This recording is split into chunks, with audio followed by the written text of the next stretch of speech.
Good afternoon. Everyone got quiet. Welcome. I'm Lisa Mangione, your current president.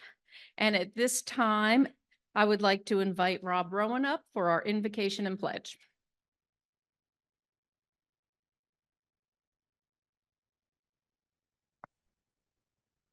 Hello, everybody. Today's speaker is talking on veteran affairs, which is appropriate as yesterday was Memorial Day, which is a day that we commemorate those who fought in the Civil War as the beginning and have continued to serve our country. Some of us, the people who are veterans have actually fired weapons, and some have not. But their willingness to serve is what we understand is what's so important. My father served in World War II, and I was lucky not to have to go to Vietnam. I was also lucky to have friends who were Vietnam veterans who told me that it's not them that we should be angry at if we're angry at the fighting the war. And that was an important lesson I got. I will say that my involvement in the military took a turn when I was living in Tampa as a community leader. I got involved with MacDill Air Force Base. And from there, besides helping the wing and all the young men and women who had come and served in the wing there, I got involved with Central Command and Special Operations Command.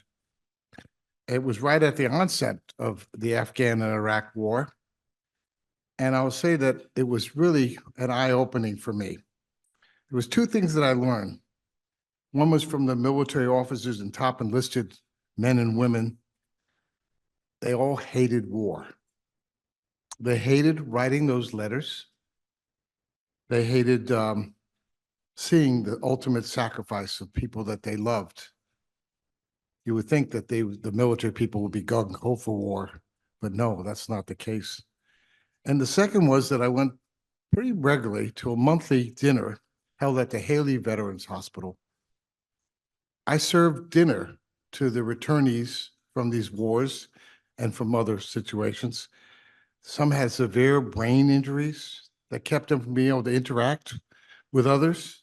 Some lost their limbs or had spinal cord injuries that changed their lives forever.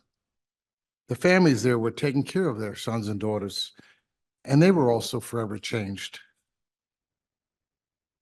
Around the world, wars are being fought, and some say it's a matter of time before we fight again, because we seem to stand up at times when sometimes others sit down. So with this in mind, I ask you all to pray for peace. I want you to let's take a moment and just think about people that we know who have served and people that we don't know who have served that we know that are there taking care of us. So let's take a moment for that. We thank you to all you veterans that are here.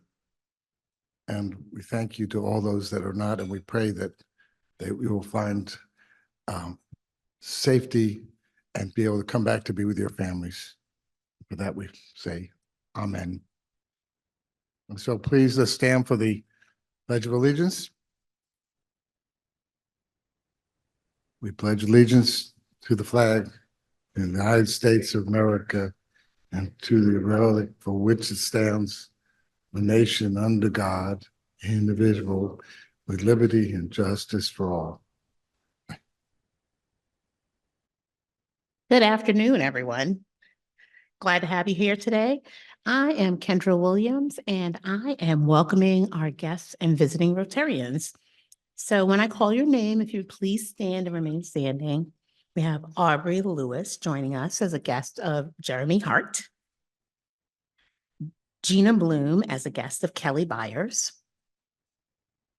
Catherine Bender as a guest of John Kent, Graham Pittman as a guest of Wade Kolb, Todd Good as a guest of Shannon Sports, and Christine Britton, Tiffany Berry, and Taylor LeBrand are guests of the club.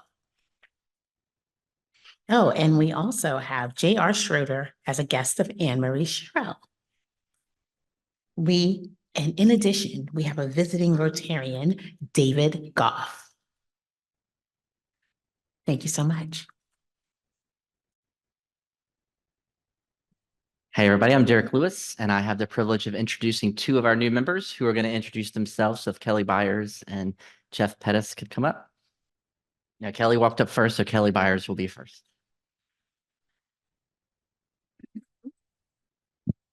Hey, I'm Kelly Byers, and I'm so excited to join Rotary to be with many longtime friends and make new friends. Since moving to the Greenville area in 2010, I've had the opportunity to get to meet many of you through my work at nonprofit organizations like the Family Effect, Roper Mountain Science Center, the Peace Center, and now Partners in Agriculture, which this club has been so supportive of, and many of you have individually as well. I live in Travelers Rest with my spouse, Tom, and our four-legged creatures, and I serve on city council there, and the TR Rotary Club still has not found out that I've joined this one, so we're good. My greatest achievement in TR is our very first traffic circle, albeit a little bit garish. It's my crowning achievement. Some other fun facts about me. I'm obsessed with personality assessments and accountability buddies. So I recently channeled that into an executive coaching certificate. I'm a ropes course certified trainer and a master gardener, even though I can't keep my houseplants alive. In high school, I cried every time I had to get on stage in drama class, yet I've been performing with Alchemy Comedy for 10 years. I love to travel and have visited 24 countries, and I have a goal to visit all 50 states. And I like to do anything outside, especially running and kayaking. I like reading, and I love great bourbon.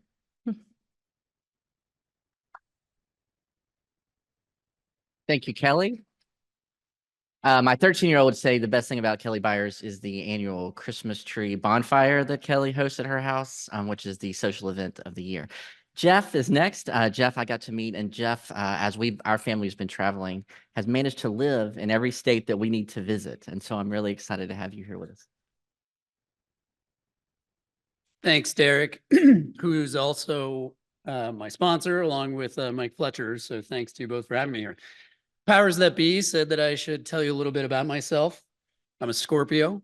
I like long walks on the beach. I'm not going to get into all that. I am, however, one of the people contributing to the traffic problem out there, being a recent transplant from Colorado. Why'd you move from Colorado? Everybody said. Well, somewhere around inch number 550 of snow last year, my wife said it's time to go. And so we traded our snow blower for a leaf blower, and it's a lot easier to manage. I'm a recovering attorney turned realtor turned property investor, proud father of a little girl that turned 6 yesterday, and a happy husband to a wife who is works for a think tank out of Washington, D.C. doing policy work. Let's see here. What else would you like to know? I enjoy running. I love cooking. I play the guitar, not very well. And I really, really enjoy being around people. When I was in Steamboat Springs, starting up my own law firm, I couldn't afford the Rotary dues, so I joined Lions Club, and I was a Lion for 10 years. But I got to start fresh moving here to Greenville. So now that I can afford the dues, I'm excited to be a Rotarian, wonderful as all those Lions may be. And I want to thank you for the opportunity to do good in the community and build some great relationships. Look forward to meeting you all. Well, a good afternoon to you. As some of you may know, I'm Jim Perea and serve as chair of our CART, Points of Alzheimer's Research Trust program, and happy to report briefly here on CART today. The board of directors of CART, which consists of 14 different districts, mostly in the southeastern United States, met recently and made the awards for the annual grants. This amounted to $1,250,000. And they went to what I consider to be very outstanding institutions that provide Alzheimer's research. Those included Harvard Medical School, the Gulf Coast Alzheimer's Research Center, which I think is part of the University of South Florida in Tampa, Michigan State University, University of Miami School of Medicine, and the NCI Cancer Research Institution in New York. And it's most interesting to meet those researchers and see their level of dedication. And so that was exciting. Now, David Kofferleit is kind of our journalist for the CART program and professional journalist, and he monthly gives the thanks to those of you who match our CART contributions every month. And you can imagine what that has meant to the increase in our CART contribution yearly, and we'll have a report on that at the end of the year. Now, our match donor in April was Carolyn Stewart, who has been a member of this club since 2010. During the majority of this time, she ran the Lewis P. Batson Company, a supply of textile machinery and supplies. She spent over 38 years with the company before retiring in 2020. In addition to serving the textile industry, many of us credit Caroline with teaching us the finer points of bulb and light repair on Roper Mountain, where she was our major funding effort there for years in charge of it. Today, you can find her making sure we keep Rotary Park clean and is our membership co-chair person. So thank you, Carolyn, and I'll speak to you again here in a minute. Okay, for May, there's another one of our, as David describes them, past Madam Presidents, Elizabeth Lyon, who's been a member since 2000. And was our president 10 years ago when she and her husband, John, kept the lights burning in the Roper Mountain project. And some of you may not remember that project, but it is something to share with you sometime. It was truly an outstanding project for the life. It's for its life for 20 years or so. Elizabeth ran the sales department of the Greenville Convention Center for the past 2 decades. Now, that is quite an exciting job because they get some good conventions in this city and getting more and more. And this was part of her 35 years of hospitality experience in hotel and convention center sales, destination management, and professional meeting planning. I can't imagine anything greater, more intense than planning professional meetings. Before coming to Greenville, she worked with Marriott with facilities in Denver and Sacramento. As we start our new Rotary year, Elizabeth has stepped forward to once again bring new light into Cure for Alzheimer's and matching that. And finally, I wanted to relate quickly a brief experience that happened to me. About, a year or two ago, it was my month to match. We have about 12 of us who match, and I pulled my month. Well, I happened to be sitting at the table with Caroline Stewart, our past president, and I saw her drop a $20 bill in the bucket. Now, that kind of stuns me because this whole thing started out with just throw your change in. Now we're throwing bills in. I said, Carolyn, you're just trying to get at me. You know I'm matching today, and you put that in there deliberately. And she just smiled, and I went ahead and matched it. But then that bugging kind of kept after me. So when her turn came up, I said to her, Carolyn, I'm going to get back at you today. I'm going to put in $20 that you got to match. She just smiled in that presidential manner and said, why don't you make it 100? Well, to be intimidated and humiliated like that, I couldn't respond on the spot, so I was flabbergasted, but I couldn't get it off my mind. So for a year, I've thought about it. Caroline, here's my $100 check. I'll see you in call. Just want to say that Jim's one of the nicest people that I know and very generous. And he has inspired me to say that if anybody else will put $100 in that bucket today, I'll match it. So raise your hand if you're willing to put in that $100. And if you're not willing to do that publicly, get with Jenny afterwards. I do think he said he had a year to think about it, Caroline, so. So we'll get back to you. Okay. Before I introduce our speaker on June 1st, everybody check your calendars. We have Rebuild Upstate, where we're working on the home of a veteran's widow. So I'm not sure if it's a ramp. Do you know what it is? a ramp and deck that we'll be working on. There are shifts in the morning and the afternoon, and family members are invited also. So please take a look at that and sign up if you're available.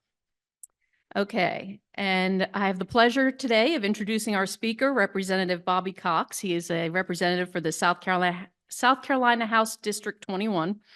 Representative Bobby Cox is a proud Greenville native and 2002 Citadel graduate. While at the Citadel, Bobby was selected to be the cadet commander of the South Carolina Corps of Cadets.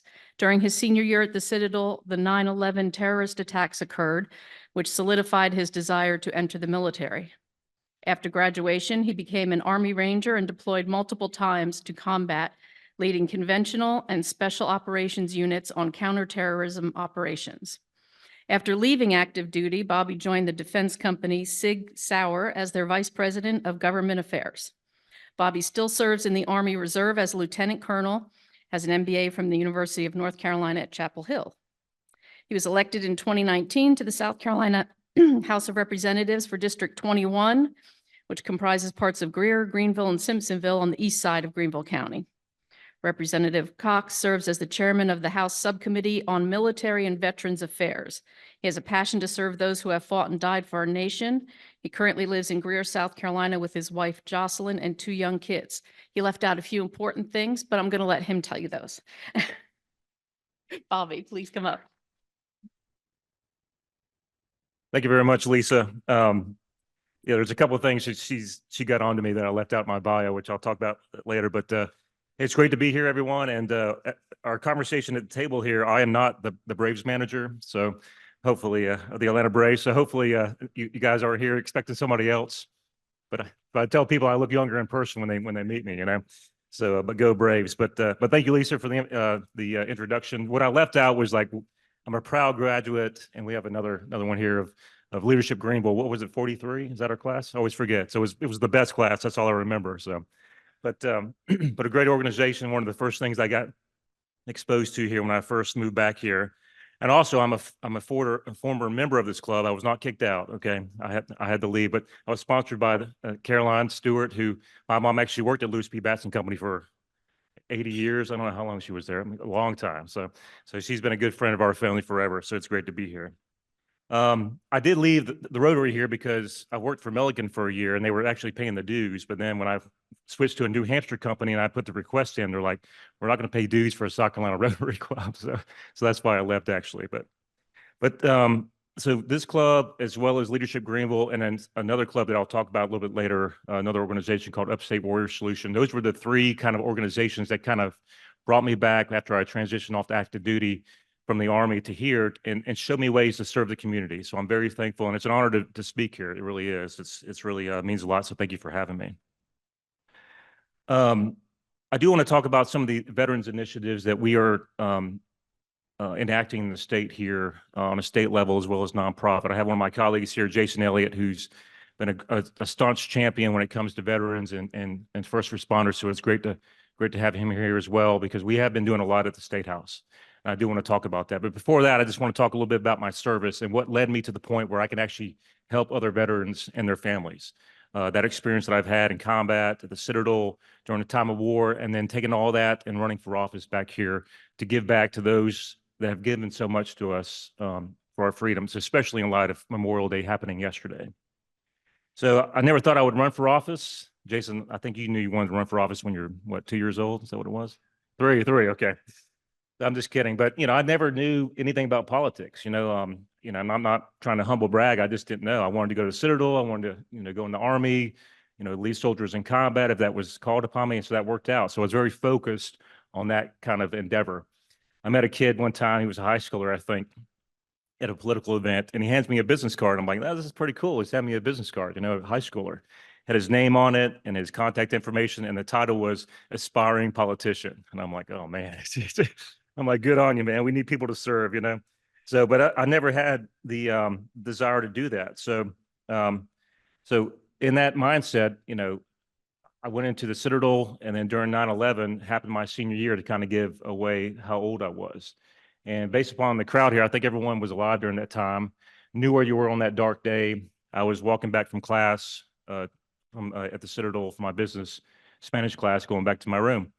And someone stopped me and they said, hey, a plane just flew into the Twin Towers. And I'm like, that's crazy, you know? And so I got back to my room and watched TV, and I saw the second plane fly into the other tower. And I was like, and I knew everything had changed. As a young boy of 21, I was like, we're at war, and this is my time to go serve. I knew people were going into harm's way, and I wanted to lead them and serve with them as well. And it worked out.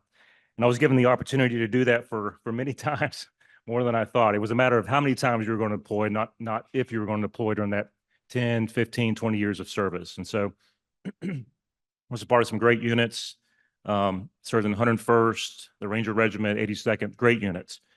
And so my wife and I decided, hey, well, you're gone a lot. I mean, I don't know if I told you my story, right before a year-long deployment, my wife came to me and said, hey, guess what? Big news, I'm pregnant.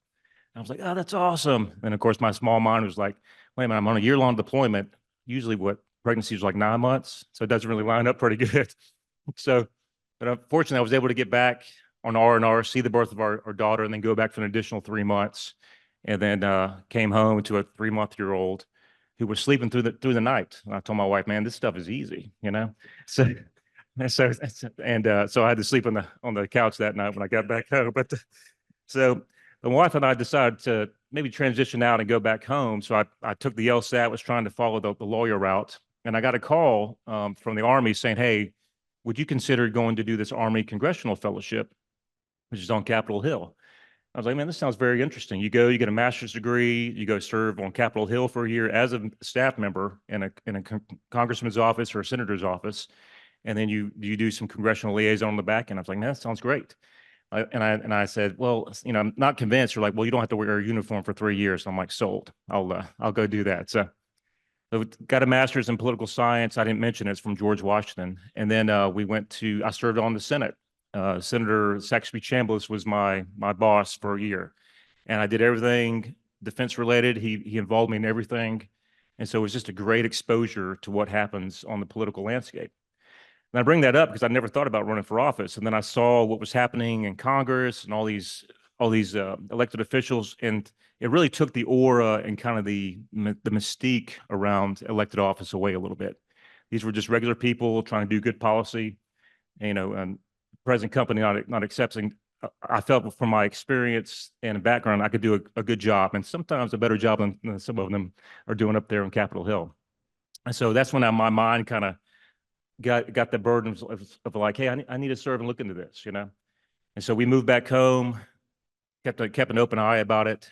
And I was really focused on the federal level because that's just what you do. You want to help, you know, on the federal level. It's more familiar. It's what's always in the news. It's, you know, it's kind of a little bit more important, it seems. As we come to find out, the local level is probably where a lot of stuff happens. It's immediate impact. City council, county council, state house. And so I looked to run for state house, and that's what I did. And so I don't know if you guys know this, but you know, I was an airborne ranger, so I was like, you know, I want to make a grand entrance into running for office. And so I actually skydived into my announcement event, and then landed, had an American flag behind me. It was very cheesy, very patriotic. And then you know, and I got up to the podium, you know, I took off my jumpsuit. I'm in a suit. I'm like, I'm jumping into politics, you know. So it was a big dad joke there, but it worked out. It worked out. And so when I gave my announcement speech, I said, I'm going to dedicate my campaign to veterans and their families because they've done so much for us. And then I just had this wild idea in my mind. I was like, you know what? I'm going to donate my first year's salary to a nonprofit veterans organization. And my wife's sitting in the front seat and her eyes get really big. She's like, what are you doing? You know, because I just thought it was a couple of $1,000s, but it ended up being like $8,000. I'm like, oh my gosh, you know, so that was a lot of money to give. So I donated it to Upstate Warrior Solution. But I say that because when I got elected, I wanted to focus on veterans affairs. Us as a state, we're very patriotic. You know, Governor McMaster always quotes General Mark Clark, if you know him. He's a World War II hero and president of the Citadel. He says, there's more patriotism in Square Inch in South Carolina than anywhere else in the world. And I agree with that. But a lot of times that doesn't translate into action. We tell people, thank you for your service. We tell things, but we really had this big gap between the way we felt and what we were doing for our veterans and their families. And so one of my goals was to bridge that gap and help out with codifying and professionalizing what the state can do to help our veterans. Nonprofits were really carrying the weight. Upstate Warrior Solution, When Life Sucks, which is an interesting name out there in the Anderson area. and all these other organizations that were nonprofits were carrying the weight. And so what we did as a legislature, we realized that we don't have, if we're going to make servicing our veterans serious and we're going to make it a priority, we need to have its own standalone department. Before, we just had a division. It reported to, I don't even know who it reported to. It was like, it wasn't a cabinet level agency for the governor. And so my first year was able to craft legislation that actually made the Department of Veterans Affairs a standalone agency with a cabinet head and secretary that reported to the governor. And so that showed how serious we were with actually, going forward and supporting our veterans. And so that was helping to bridge the gap with the needs of the veterans and all the nonprofits that were doing it, and kind of having an organized effort to do that. And it's been great. They have brought very much a lot of concerns to us to actually help veterans, because a lot of times, we represent 45,000 people. And so we're hearing from everything. We have one staff member now, which is great. And she works full time, thank goodness. But so I'm hearing about everything. And so this Department of Veterans Affairs is bringing us issues to help veterans. And some of the things that we've done here, and I'd love to talk about them, is when I was at the Pentagon, I was transitioning out, and I knew I was wanting to go back to South Carolina. It was my home, it's where my family was, always wanted to go back there. But a lot of times, military veterans, when they get out, they don't really have a loyalty to a certain state. They're looking for a state that's not going to tax their retirement. They're looking for a state that's going to have high employment for veterans, or sometimes a transition program where they're calling upon veterans. They're bringing them here. And so I was sitting around with people that were, E4s, done 4 years in the Army, all the way up to 06s, colonels and captains in Navy and the Army. And they were like, I'm going to Florida. I'm going to Texas. I'm going to Illinois. And I'm like, why are you going there? It's like, they don't tax my retirement. And so that really stuck in my head of like, we need to do something about this in South Carolina.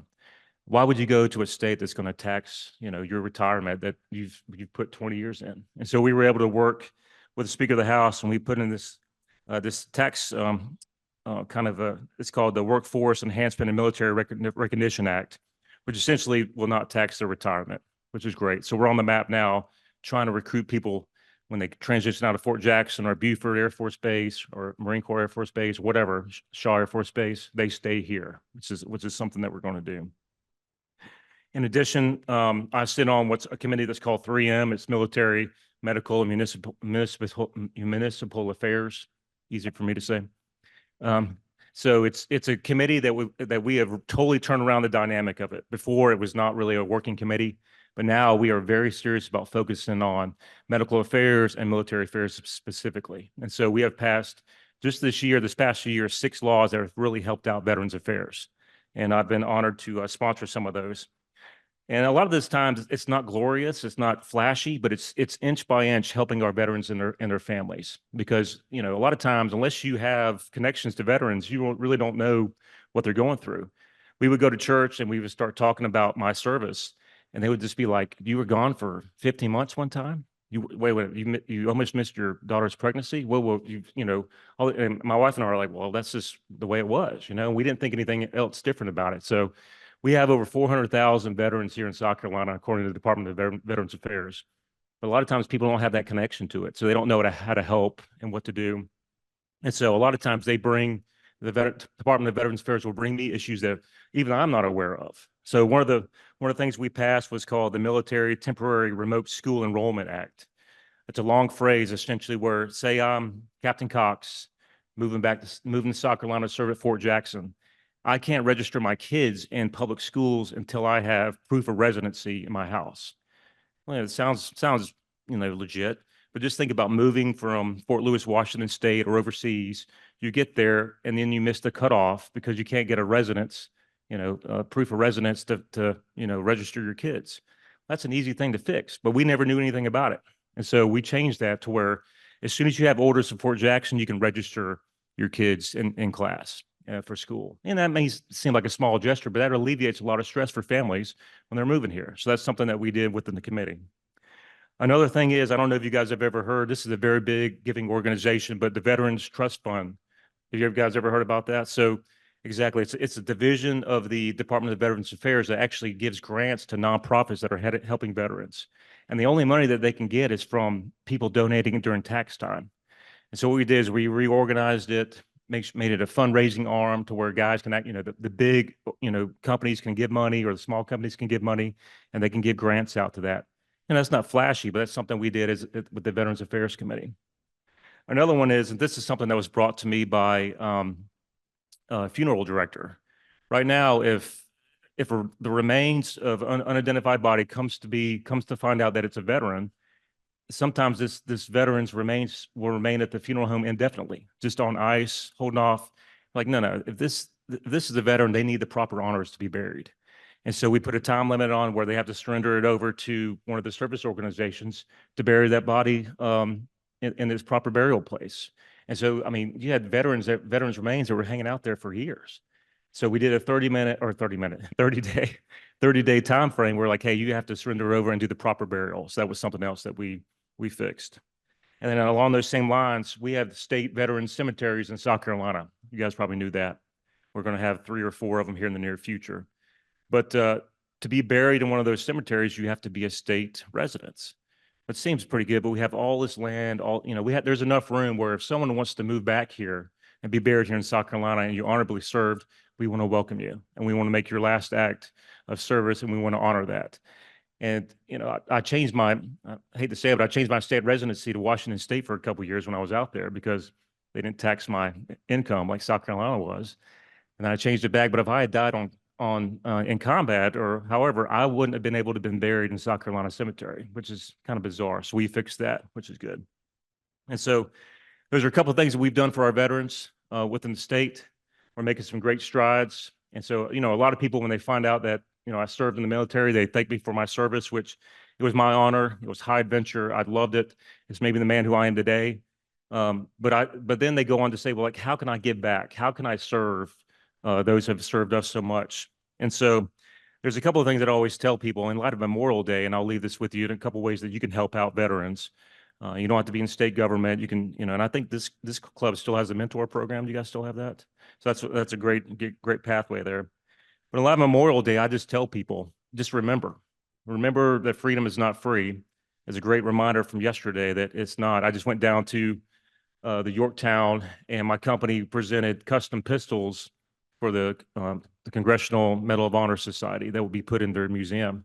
And I got to meet 4 or 5 different Medal of Honor recipients, and I've never seen that many together. It was just, moving. It really was. And so they talked about the people they had lost in combat and things like that. So just remember, say the people's names, tell stories to your kids and grandkids about their service, attend events that honor their service. That's the first thing that I would say. And also just be available for veterans, be a mentor. I had a very good transition from service. I had a job set up. I had my family here. A lot of these people go from mission oriented, a total network, people looking out for them, a mission, and then they go out into the abyss of the unknown, and they don't know, they just don't have any mentorship or any structure there. So be available as a mentor, volunteer for these organizations like Upstate Warrior Solution that have professional programs in place to help give back. And then you have to be, organized. You can just give financial guidance or whatnot, and just get to know them about their service and ask them about their service. So, and also, and I don't know if you know this, but each county has what's called a county veterans affairs officer that's paid for by the county that covers down on all veteran support. So if someone needs help with their DD-214 forms or healthcare benefits or whatnot, you can direct them to them, and there's a whole office that will actually help them out. A lot of people don't know that. So that's something that we've in place through the Department of Veterans Affairs. So that is just a great, strides that we're making. We have so much more to do. I'm excited that I'm on the committee. Being a veteran, being able to give back is one of the highlights of my career so far. And so please, if there's anything you ever need in the veteran space, you have questions or whatnot, please reach out. But like I said, this week in particular, it's always good to remember those who've gone and done so much for our nation. Just remember them and say their names and see what you can to give back. You don't have to be in state government. You can do something like this with this organization. So thank you so much for having me. And please, I look forward to your questions. So. Yeah, I agree. I mean, you don't go into it for the pay, right? Like I said, that was all I knew when I was in the military. I didn't know I was getting paid a lot or not getting paid a lot, because I was just focused on the mission. It hit me one time. We were at a wedding with my wife down in Atlanta, And one of the mother of the bride asked me, it's like, oh, you're a second lieutenant. How much does a second lieutenant pay? And my wife told her, she's like, what? That's what you get paid? You know? So I was like, well, maybe I don't get paid that much, you know? So, but I just didn't think anything of it. That's just what the environment was, you know? But yeah, I do have a lot of connections on the federal level. You know, I work in the federal space with my daytime job. You know, we're part-time legislators. So I've actually helped out a lot. I've taken a lot of those.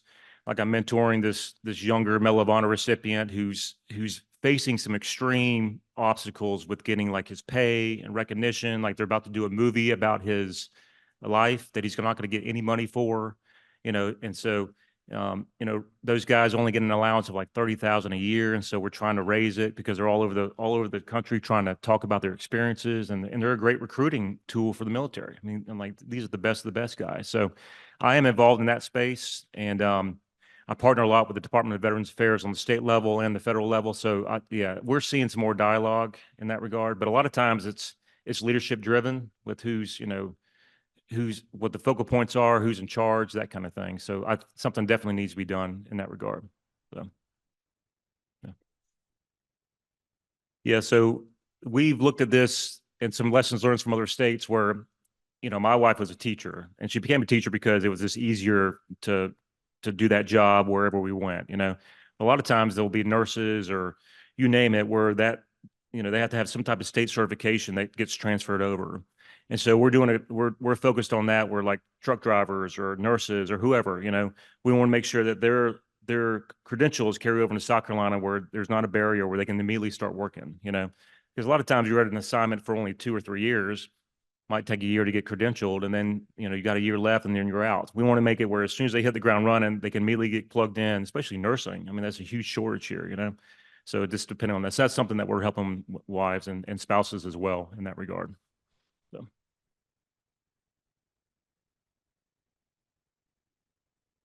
Okay. Well, thank you very much. It's been an honor to talk to you. Thanks, Bobby. Couple things real quick. Our Discover Rotary Challenge, we've got one more month through the end of June. Bring a friend, bring a neighbor, bring somebody to Discover Rotary, and you get 250 Paul Harris Fellow points added to your account. The other thing I just want to let you know, we talked about the Companion Club last time. We had 24 people show up last Thursday night, which is great, and hopefully we'll get most of them into our Companion Club. So far, I think we've had 2 additional and then 1 more that have signed up. So looking forward to that. So I'll turn it over to Lisa. Thank you. Okay, so thank you very much, Bobby. Really appreciated that. I did not know a lot of those things that are going on, and it sounds like you're doing a great job up there. Okay, for announcements, don't forget, once again, June 1st, please sign up for the Rebuild Upstate home to work on that for those shifts. I'll be in there in the afternoon, not the morning. But I'm sure there's plenty of morning people in the room, though, that could help out in the morning. June the 6th, we have Thirsty Thursday at Blue Ridge Brewing Company in Greer. And our next speaker will be Bob Ritchie, the Furman basketball coach, on June 11th. And as usual, we will have our speaker sign our book. This time it's Letty, I guess, out loud, which we donate to Alexander Elementary School. And if you will all now stand for our 4-way test. Okay, of the things we think, say, or do, is it the truth? Is it fair to all concerned? Will it build goodwill and better friendships? Will it be beneficial to all concerned? Meeting adjourned.